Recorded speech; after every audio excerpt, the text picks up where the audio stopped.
తెలంగాణ బిడ్డల గుండె చప్పుడు ఏదైతే వారి చిరకాల స్వప్నం ఒక ఇల్లు కట్టుకోవాలి అని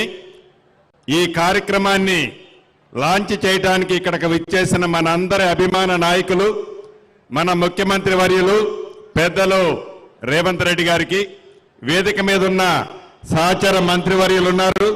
అదే రకంగా సహచర ఎమ్మెల్యేలే ఉన్నారు, డిప్యూటీ సీఎం గారు ఉన్నారు, ఇంకా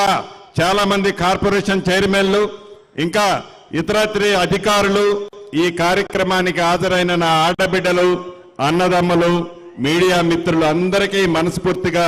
శిరస్సు వంచి పేరు పేరిన హృదయపూర్వక నమస్కారాలు, అభినందనలు. సాధించుకున్న తెలంగాణ 10 సంవత్సరాలు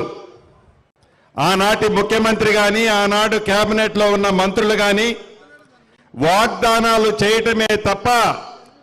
ఆచరణలో పెట్టింది ఎంత అనేది ఒక్కసారి మీకు ఇల్లు ఇస్తానని చెప్పిన ఇళ్లలో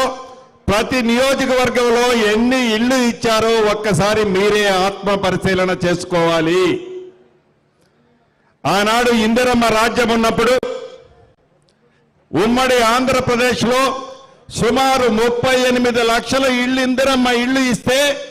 కేవలం తెలంగాణ రాష్ట్రంలో సుమారు 17 లక్షల ఇళ్లు కట్టించిన ఘనత ఆనాటి ప్రభుత్వం ఇందిరమ్మ రాజ్యానిది. తెలంగాణ కావాలని పోరాటం చేసిన ఫలితంగా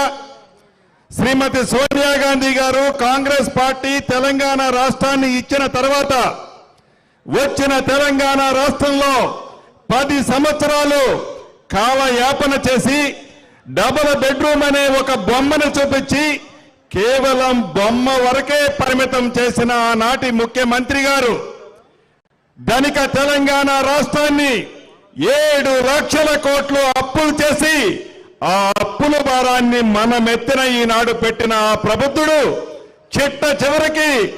ఆ రాముల వారికి ఇస్తున్న 100 కోట్లు కూడా ఇవ్వలేని గొప్ప చరిత్ర ఉన్న